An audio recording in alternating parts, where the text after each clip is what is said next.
بسم الله الرحمن الرحيم الحمد لله رب العالمين صلى الله وسلم وبارك على نبينا محمد وعلى آله وصحبه وسلم أجمعين. السلام عليكم ورحمة الله وبركاته.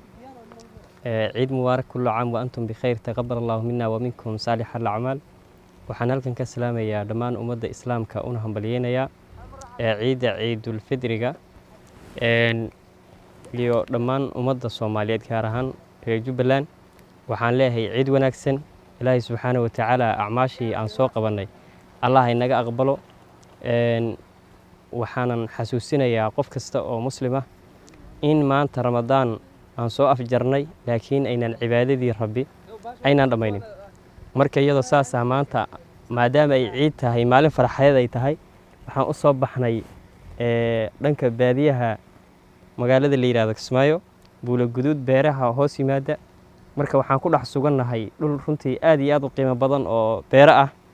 waxaa ka muuqata dhulkan dalag in la geliyo wax laga soo saaray. waxaan hadda agtaanada ka muuqdo waxa weeyaan toomoos. marka waxaan jeclaan lahaa maadaama wabigii intan uu inoo jiro oo beertan dad gacantii ay wax ku soo saareen dhammaan dadka Soomaaliyeed inta ay daba taagan yihiin dad aan wax u qabanaynin inay xoogooda adeegsadaan oo ay wax la soo baxaan. sidaad u jeedid hadda 1 kiiloomitir waxaan dhannayn oo dhinaca aniga ah wabigiina qarka u saaran waxaa ka muuqata abaar iyo wax maxaan ku dhahay aan naruuro lahayn. laakiin haddii la soo jiidi lahaa isku tashi la samayn lahaa waxbay soo saari lahayd.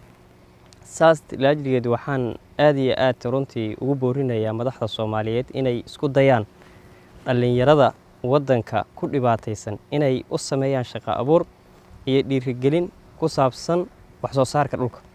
iyada ayaana anfacayso wax bini aadan aan hoos taaganay waxba ma noo qabanayo. marka waxaan aad iyo aad ugu boorinayaa dadkii shaqadan qabtay oo leeyahay waa mahadsantihiin hore u sii wada. innagana dhammaanteen waxaan jeclaan lahaa inaynu dhulkeenna qaniga ah oo runtii barwaaqada iyo nimcadu ay fadhido inaan wax ka soo saaranno si aan uga kaaftoono ummad ajaanib ah oo maalin walba aan leenahay dhibaatadaasaan haysata. halna dhibaato iyo ceeb bay inagu tahay oo 3 biloodna abaar inaan ku sugnaano 3 bilna fatahaad inaan ku jirno wax yacni inoo cuntama ama inoo fiican ma ah.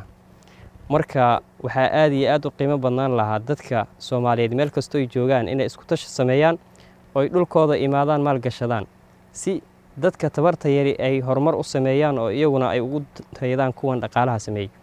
marka insha Allah tacaala waxaan rajaynayaa beerahan oo ku soo dalxiisnay maanta annagoo dhalinyarada reer Kismaayo ah inaan maalmo kale ku soo dalxiis doono oo iman doono aan waxaan ku dhahay si fiicanna u daawan doono oo sida wax loo soo saaray u arki doono.